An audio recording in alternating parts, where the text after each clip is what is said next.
Oh, ¿ya me está grabando? Sí, está escuchando.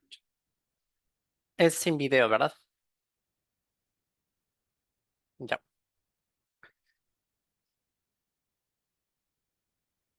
Buenas tardes, tengan todos los presentes. Bueno, buenos días, buenas tardes con todos los presentes. Mi nombre es Renzo Rubén Herrera Edo.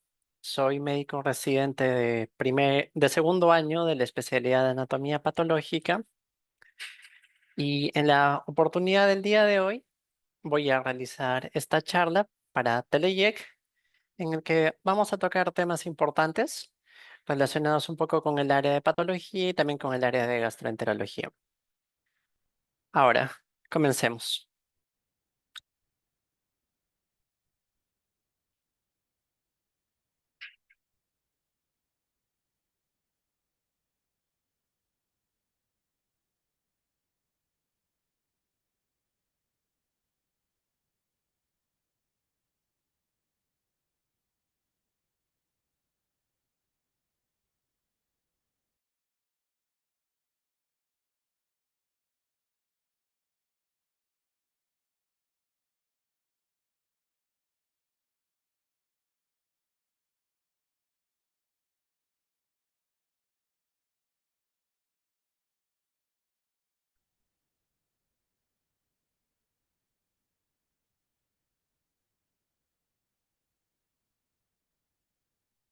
Mm, Bueno, disculpen los problemas técnicos que tuvimos. Comenzamos nuevamente entonces. Como les comentaba, soy médico residente de segundo año de la especialidad de anatomía patológica del Hospital Arzobispo Loaiza.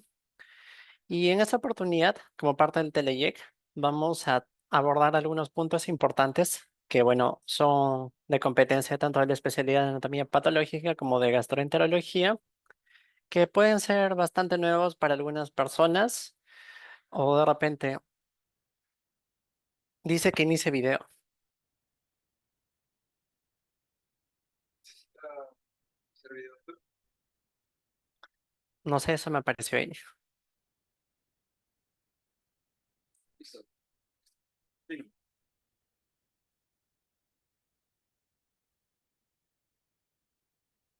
Buenas tardes, me vuelvo a presentar y bueno, ahora sí, continuando con la charla. Les comentaba de que voy a tocar algunos temas para Teleyec que son de competencia tanto de la especialidad de gastroenterología como de anatomía patológica y básicamente pueden ser conocidos para algunas personas o desconocidos para otros. Y bueno, los dos grandes temas de esta exposición son enfermedad celíaca y enfermedad inflamatoria intestinal. Y comenzaremos con la primera. ¿Qué es la enfermedad celíaca? Seguro algunos de ustedes ya han escuchado alguna vez ese término o lo conocen también como con su nombre un poco más coloquial, que es intolerancia al gluten. Y básicamente esta es una enfermedad en la que la ingestión de gluten daña al intestino delgado. El gluten es una sustancia que se encuentra en el trigo, la cebada y el centeno. Y básicamente esta sustancia lo que condiciona es una reacción inflamatoria intestinal. Cabe mencionar que no todas las personas tienen esta predisposición al gluten, sino de que hay ciertos factores genéticos, ambientales de cada persona que los condicionan. Por eso no es de que todo el mundo deba suspender el gluten en su dieta.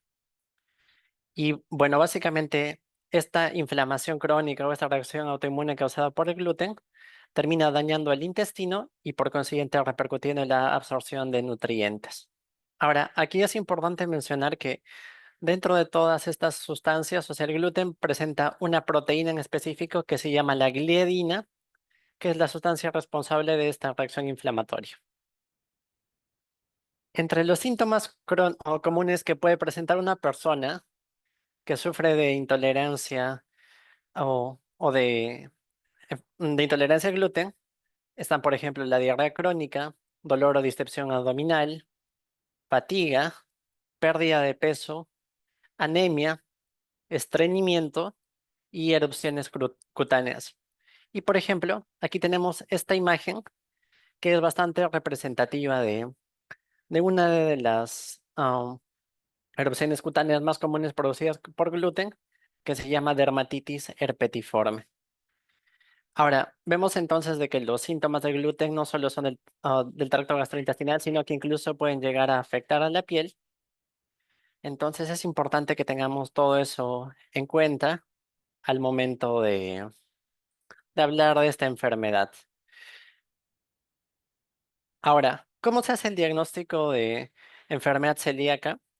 Básicamente se hace mediante una serie de estudios de sangre, pruebas genéticas, las biopsias intestinales y más la clínica del paciente, que es una clínica de diarrea crónica, de problemas gastrointestinales.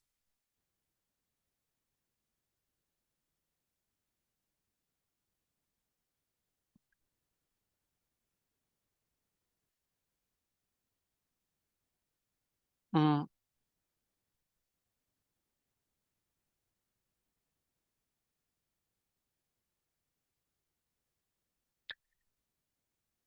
Perdón, buenas tardes. Me avisan de que no se está compartiendo la pantalla, así que vamos a solucionar ese problema en este momento.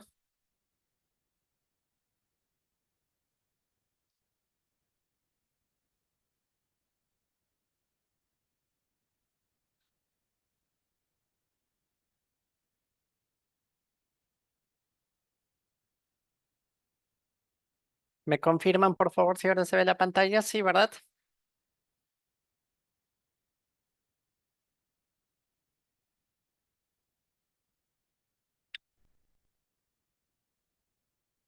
Bueno, entonces, como les comentaba, los síntomas gastrointestinales pueden variar entre un amplio abanico de posibilidades y también están los síntomas dérmicos que también pueden llegar a aparecer en estos pacientes. Ahora, el diagnóstico definitivo se hace básicamente mediante marcadores de sangre, pruebas intestinales y pruebas genéticas en caso de ser necesario, y es entender de que la enfermedad celíaca es una enfermedad que tiene un trasfondo genético en el que una persona puede llegar a sufrir si tiene los genes que lo predisponen asociado a una exposición al gluten. Aquí es importante mencionar el papel de la biopsia intestinal, porque muchas personas desconocen qué es lo que hace un anatomopatólogo. Y, por ejemplo, en este caso, el anatomopatólogo es el profesional de la salud, el médico, que se encarga de observar las distintas biopsias o tejidos que se puedan mandar al laboratorio y a nivel microscópico poder determinar la naturaleza de estos tejidos, acompañado lógicamente, por ejemplo, del gastroenterólogo o algún especialista que mediante un endoscopio en este caso es capaz de obtener la muestra y de esta forma pasa donde nosotros, donde la anatomía patológica, y hacemos el diagnóstico definitivo también de enfermedad celíaca. Lo que vemos nosotros a nivel microscópico es esta imagen, por ejemplo, en la que vemos mucosa intestinal con un amplio infiltrado inflamatorio.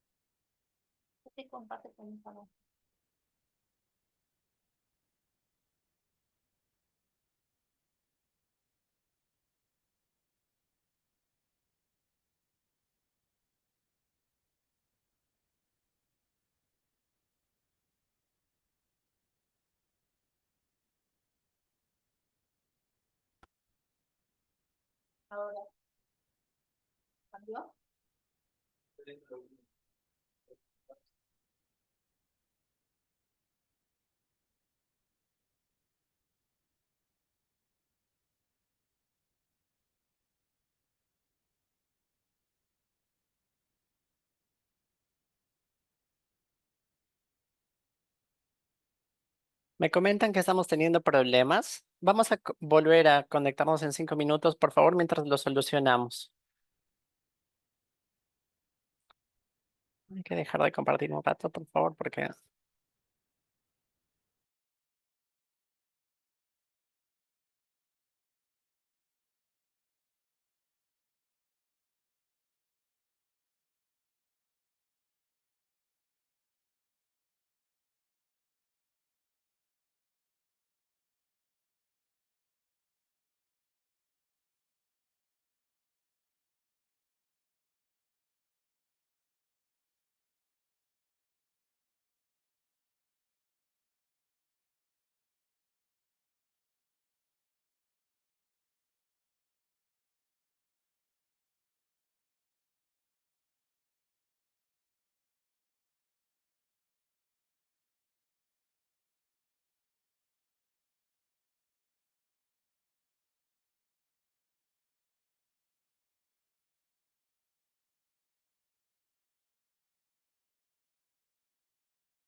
Hola con todos nuevamente, disculpen las molestias.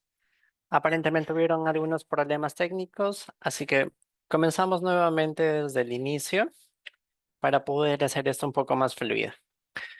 Bueno, me presento nuevamente, soy médico residente de segundo año, mi nombre es Renzo Rubén Herrera Edo, soy residente de anatomía patológica del Hospital Arzobispo Loaiza. Y el día de hoy vamos a tocar dos temas importantes que abarcan tópicos relacionados a anatomía patológica y a la especialidad de gastroenterología. Los temas que vamos a tratar son enfermedad celíaca y enfermedad inflamatoria intestinal. Estas dos enfermedades son desconocidas para algunos y conocidas para otros, así que espero que sea bastante informativo para los pacientes que puedan padecer de alguna de estas enfermedades y también informativo para la población en general. Y comenzamos con la enfermedad celíaca. La enfermedad celíaca se le conoce también como intolerancia al gluten por varios de ustedes. ¿Y en qué consiste esta enfermedad? Es una enfermedad autoinmune en la que la ingestión de gluten daña el intestino delgado. El gluten es una sustancia que se encuentra en el trigo, la cebada y el centeno, por ejemplo. Y bueno, lo que ocurre es de que al momento de ingerir cualquiera de estos alimentos se produce una reacción inflamatoria en la que células de nuestro propio cuerpo atacan a porciones del intestino. Y bueno, justamente eso está dentro del grupo de enfermedades autoinmunes. Tanto el trigo, la cebada y el centeno que presentan el gluten, a su vez presentan una parte de este gluten que se llama gliadina, que es la responsable básicamente de todos los síntomas y de la reacción inflamatoria que se produce. Y bueno, es importante que sepan que el daño intestinal afecta a la absorción de nutrientes. Es decir, de que esas personas pueden tener ah, tanto problemas como dolor, molestias al defecar, como estreñimiento y a su vez deficiencias de algunos nutrientes justamente producidas por este daño intestinal. Es importante que sepamos de que entre las manifestaciones de la intolerancia al gluten, por ejemplo, están la distensión abdominal, la fatiga, la pérdida de peso, la anemia, el estreñimiento, las erupciones cutáneas y la diarrea crónica, por ejemplo. Y bueno, básicamente las manifestaciones cutáneas, que es la dermatitis herpetiforme, que es ese tipo de lesión que vemos aquí, que son unas erupciones cutáneas que pueden aparecer tras la ingesta de gluten. Entonces, ahora que tenemos un contexto bastante amplio, vemos de que varios de los síntomas de la intolerancia al gluten o de la enfermedad celíaca son síntomas comunes, pero lo importante que tienen que saber aquí es de que no a todas las personas se les hace test para sospechar de intolerancia al gluten, sino de que tienen que ser pacientes que tengan una historia larga de malestar estomacal, de problemas diarreicos, de estreñimiento crónico, de dolor abdominal, y hacer una correlación importante con las ingestas de trigo, de maíz, etcétera, porque eso nos indica de que realmente hay una causalidad entre estos dos entre estos dos eventos. Ahora, entre los exámenes que se pueden usar o se piden, pueden haber análisis de sangre en los que se hace dosaje de anticuerpos, la biopsia intestinal, que es básicamente lo que se encarga un patólogo, y las pruebas genéticas en algunos casos. Es importante saber de que la enfermedad celíaca está asociada a factores genéticos que presentan una activación autoinmune tras la exposición al gluten. Básicamente, ¿qué es esto? O sea, que una persona ingiere la sustancia y eso es lo que desencadena todo el daño a nivel intestinal por una reacción inflamatoria desmedida. Si se suspende el gluten de la dieta, los síntomas también mejoran. Aquí vemos básicamente el enfoque del que les mencionaba de que las distintas especialidades médicas pueden obtener biopsias, ya sean biopsias de piel, biopsias gastrointestinales, biopsias de casi cualquier parte del cuerpo, que básicamente consiste en obtener pequeños fragmentos o pedacitos de distintas zonas y a través de estos poder hacer el diagnóstico microscópico, que es de lo que se encarga el anatomopatólogo. El anatomopatólogo recibe la muestra como tal y la observa en el microscopio. Y es capaz de ver las estructuras del cuerpo y los cambios que éstas pueden tener o las características que éstas pueden tener y cómo esto repercute en la enfermedad. Aquí, por ejemplo, para que tengan una noción, podemos ver una biopsia intestinal en la que se ve moderado infiltrado inflamatorio y vemos, por ejemplo, de que esta es una biopsia característica de enfermedad de gluten. Hay otras múltiples características histológicas que realmente no son el priori de esta exposición, pero a grandes rasgos es para que entiendan de que la inflamación es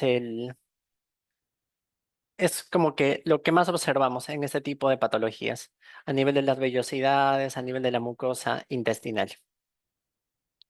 Entonces, ¿cuál es el tratamiento básicamente de la enfermedad celíaca?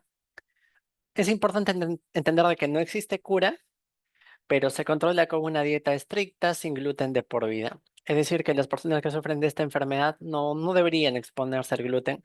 Y es importante ahí educarse, que sepan, por ejemplo, que el centeno, que el trigo, que los distintos panes, que la cebada pueden llegar a tener trigo o gluten y lo deben evitar. Leer las etiquetas cuidadosamente, deben saber seleccionar bien sus productos y deben consultar a un nutricionista para que se les dé una dieta apropiada, de tal manera que tampoco haya un desbalance con la ingesta de su alimentación diaria. Y suplementar estas deficiencias nutricionales consumiendo quizás vitaminas o sustancias que se puedan ingerir de forma adicional para que no haya ningún déficit.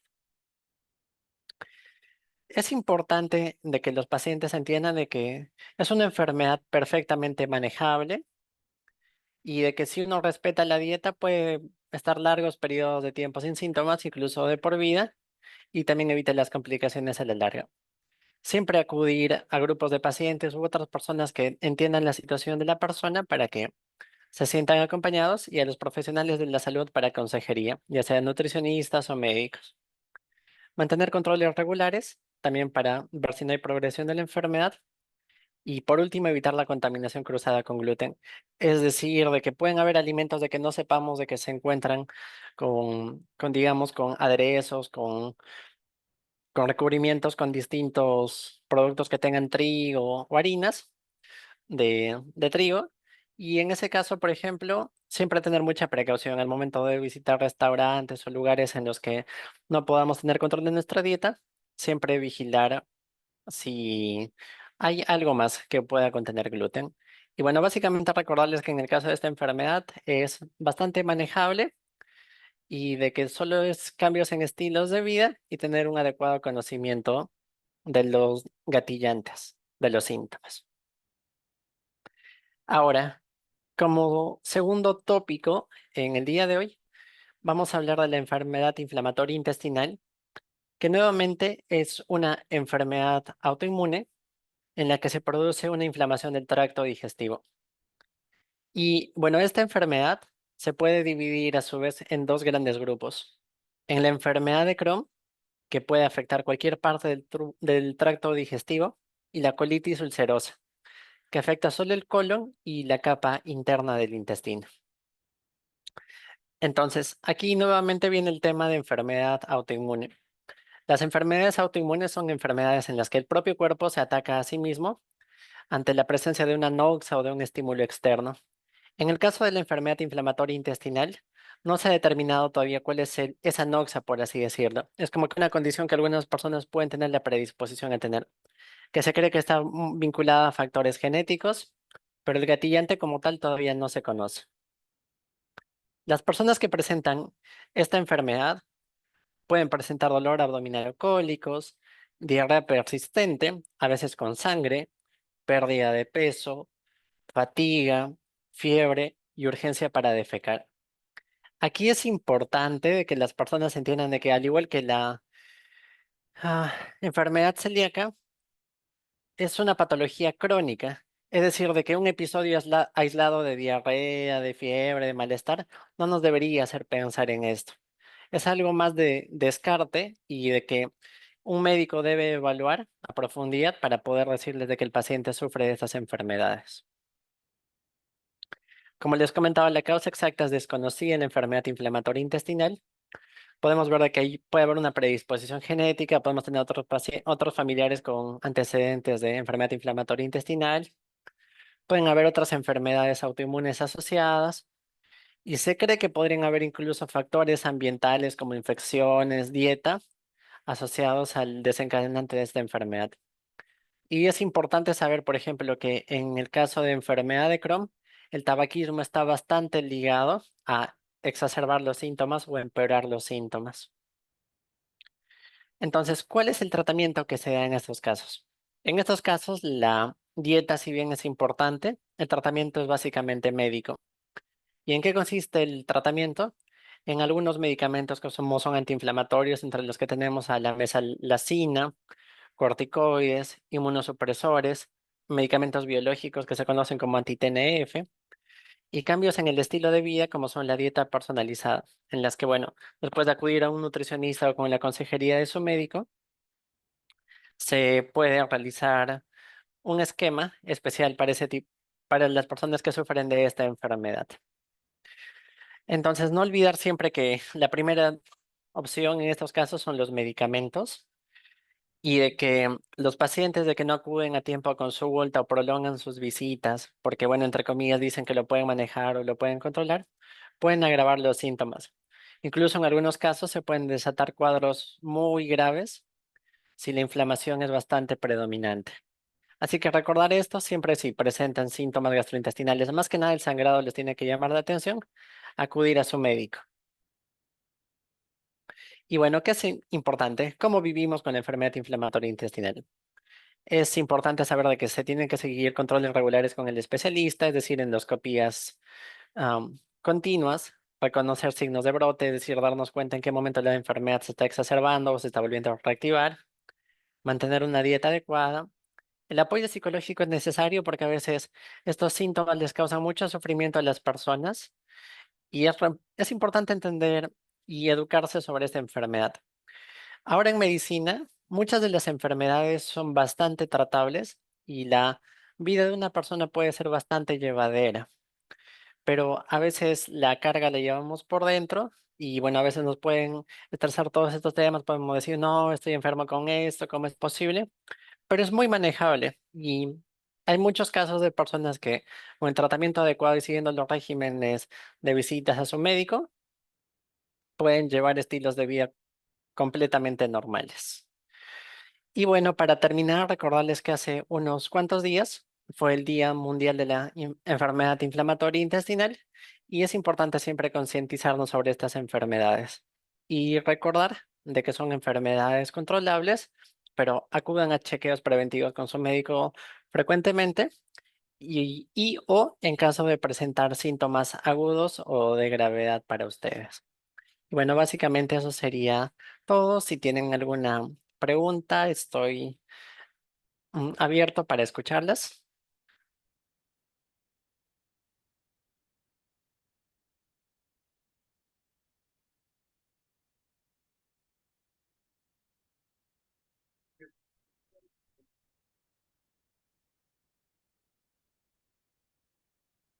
Para hacer el diagnóstico.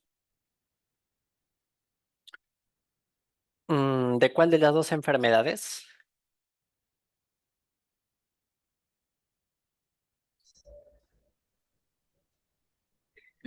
Lo que nos pregunta, doctor, ¿cómo hacen para hacer el diagnóstico de celíaca?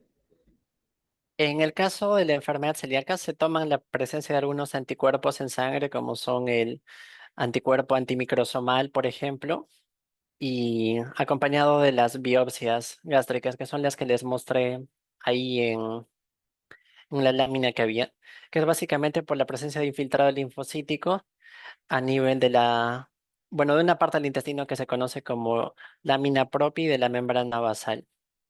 Básicamente eso es lo que hace, es como que un diagnóstico conjunto tanto entre la especialidad de gastroenterología, mediante exámenes de sangre, los hallazgos endoscópicos, que son la presencia de áreas erosionadas o congestivas a nivel de la mucosa intestinal, y finalmente por la biopsia que llega a anatomía patológica.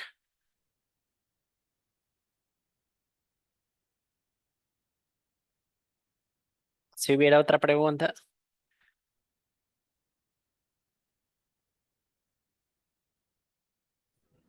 Sí, esas son las. ¿Tendrán alguna otra pregunta que quisieran hacer, por favor?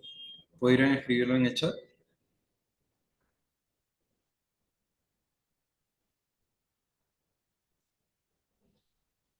Doctor, acá hay una segunda pregunta. Indica, ¿en una endoscopía lo pueden hacer? En una endoscopía, o sea, la endoscopía o la colonoscopía sirven para tener una imagen global de cómo se observa el tracto gastrointestinal, pero no es el diagnóstico definitivo. Pueden haber hallazgos sugerentes, pero durante la endoscopía o la colonoscopía, lo que se hace es que se toma la muestra, es decir, la biopsia. Es parte del protocolo normal de muchas endoscopías en las que se ve una área diferente, un área llamativa, y con un pequeño ganchito se saca un pedacito de intestino y eso es lo que se manda a patología. Así que sí, en una endoscopía complementaría el diagnóstico. Correcto, doctor.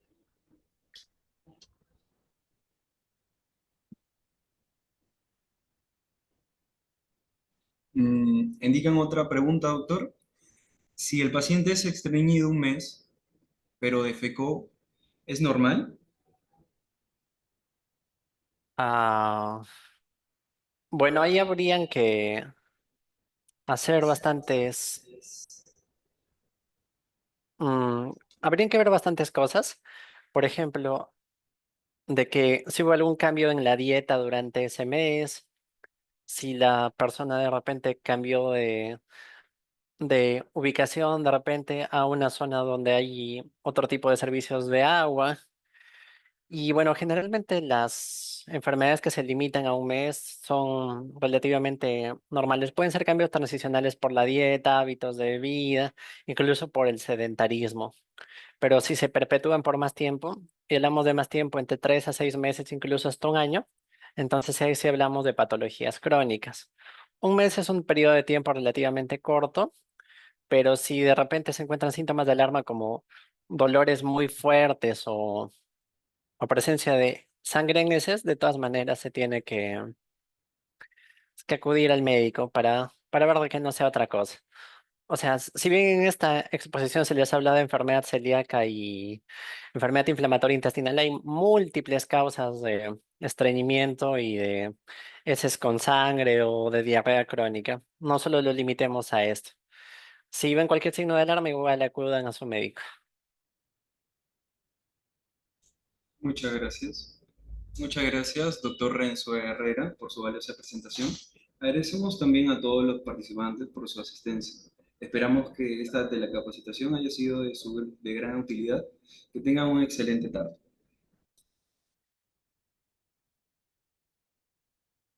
Listo, muchas gracias con todos. Hasta luego.